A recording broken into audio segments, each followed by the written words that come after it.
Welcome to our channel, and today we will move on next feature, that is reproduction. What is reproduction? So reproduction is a biological process firstly, and in which that process in which one can produce progeny which are more or less similar to themselves. मतलब progeny are more or less similar to parents. So more or less similar का मतलब यहाँ क्या हुआ? Sorry, मोर और less similar का मतलब क्या हुआ? मोर सिमिलर किस में होगा? ये सेक्सुअल रिप्रोडक्शन में। थोड़ा सा लेस सिमिलर किस में होगा? सेक्सुअल रिप्रोडक्शन में। तो रिप्रोडक्शन में दोनों चीज़ों की बात की गई, मोर और लेस। मतलब ज़्यादा सिमिलरिटी का ए सेक्सुअल रिप्रोडक्शन में तो बहुत क्या 2 कॉपी होते हैं, सिमिलर ही होते हैं।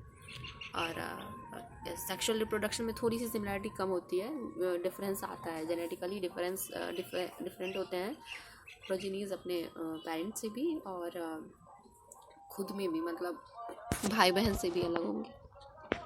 देखिए, ए सेक्सुअल रिप्रोडक्शन की बात आई तो यहाँ पे लिखा हुआ है कि ये मॉर्फोलॉजिकली एंड जेनेटिकली सिमिलर, ये प्रोजेनीज जो होंगे मॉर्फोलॉजिकली और जेनेटिकली सिमिलर होंगे। एंड कुछ ए सेक्सुअल रिप्रोडक्शन के एग्जांपल्स भी दिए हुए हैं, कहाँ किस किस मेथड से होता है। तो वो है, तो पहला देखिए फंगी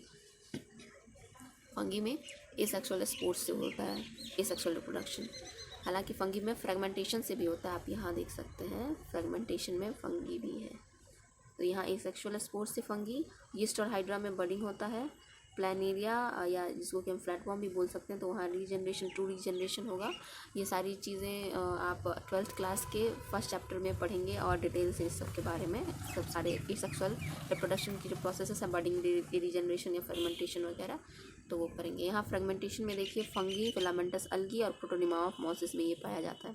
तो इसको याद कैसे करेंगे हम? एफ से फ्रेगमेंटेशन है तो एफ से यहाँ फंगी और यहाँ फिलामेंटस अलगी, तो इस तरह से याद करने की कुछ ट्रिक्स हैं ये। तो ये सारी की सारी याद रखनी है आपको, सारा आपको याद रखना है, ये वाला ऊपर से लेके इधर सारा। फंगी में क्या हो गया? ए सेक्सुअल स्पोर्स हो गए। हिस्टोहाइड्रा में क्या होगा? बडिंग। प्लानेरिया में रीजनरेशन। फंगी, फिलामेंटस अलगी और प्रोटोनिमा मोसिस में फ्रेगमेंटेशन होगा। तो ये याद रखना है। अब देखिए, अब आती है अमीबा की बात। अमीबा क्या है? यूनिसेलुलर ऑर्गेनिज्म, और इसे इमॉर्टल कहा गया है। इमॉर्टल क्यों कहा गया भाई? देखिए, यूनिसेलुलर ऑर्गेनिज्म है, सेल डिवीजन हमने पढ़ा था। यूनिसेलुलर ऑर्गेनिज्म में इंक्लूसिव इवेंट्स हैं, इंक्लूसिव इवेंट्स।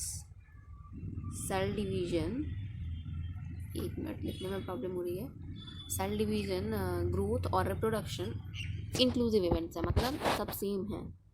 एक होगा तो इसका मतलब दूसरा भी हो जाएगा।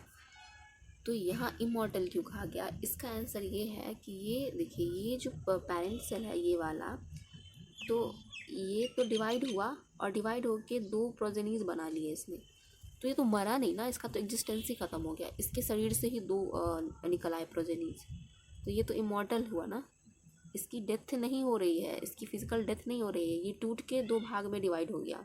इसका मतलब ये तो कभी मरा ही नहीं, ये तो नए जीव, नया प्रोजेनी बना डाला इसने, तो ये तो कभी नहीं मरा, इसलिए इसे इमॉर्टल कहते हैं। और याद रखना, ये कहाँ हम देख रहे हैं? अमीबा में। ठीक है, तो हमें याद क्या क्या रखना है? ये सारी चीज़ें याद रखनी है। फंगी में सेक्सुअल स्पोर्स होंगे, यीस्ट और हाइड्रा में बडिंग, प्लानेरिया में रीजनरेशन, एंड फंगी, फिलामेंटस अलगी और प्रोटोनिमा ऑफ मोसिस में फ्रेगमेंटेशन। याद रखने का ट्रिक, यहाँ एफ, यहाँ भी एफ, यहाँ भी एफ, और प्रोटोनिमा ऑफ मोसिस तो आपको याद रखना होगा। ठीक है, अगले सेगमेंट पे बढ़ेंगे। The next point is what? It is also not a defining characteristic of living organism.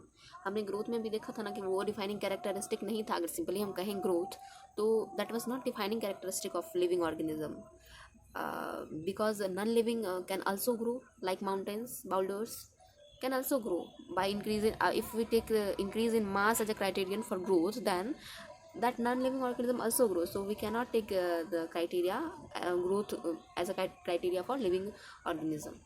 So लेकिन वहाँ हम इंटूससेप्शन को अगर स्पेशली बोलें तो intussusception will be criteria of living organism, but here it is reproduction is not why reproduction is not a defining characteristic of living organism? Because some exceptions are here: worker bees, mules and sterile couples. अब ये worker बीज reproduction करते ही नहीं है, लेकिन जिंदा तो हैं, लिविंग तो हैं, ऐसा तो आप नहीं कह सकते कि लिविंग नहीं है, म्यूज़ भी नहीं करते, वो भी लिविंग है। स्टेराइल कपल्स, जो ह्यूमंस में स्टेराइल कपल्स हैं जिन्हें बच्चे नहीं होते हैं, तो वो भी तो मतलब हैं, इंसान हैं, लिविंग हैं, लेकिन रिप्रोडक्शन में नहीं होता। तो वी कैन नॉट, इसलिए रिप्रोडक्शन लिविंग ऑर्गेनिज्म का फीचर, एक डिफाइनिंग फीचर हम नहीं कह सकते।